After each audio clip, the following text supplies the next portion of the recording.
மதீனாவுக்கு ஹிஜ்ரா செய்தபோது அப்துர் ரஹ்மான் இப்னு அவுஃப் ரலி எல்லாவற்றையும் இழந்தார்.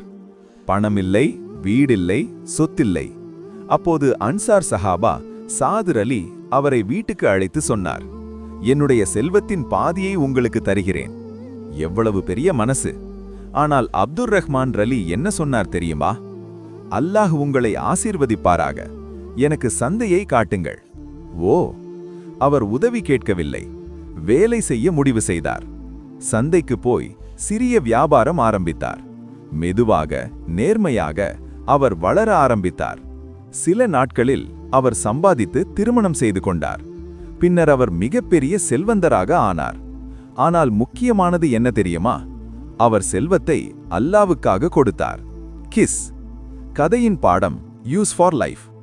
உதவி கிடைத்தாலும் நாமே உழைக்க கற்றுக்கொள்ள வேண்டும். சிறிய ஆரம்பம் பெரிய வெற்றிக்கு வழி. ஹலால் வழியில் சம்பாதித்தால் அல்லாஹ் பாரக்கத் தருவார். பணம் வந்தாலும் பகிர்வது மறக்கக்கூடாது. Real life use important. இன்று முதல் என்ன கிடைக்கும் என்று இல்லாமல் நான் என்ன செய்யலாம் என்று யோசிங்க.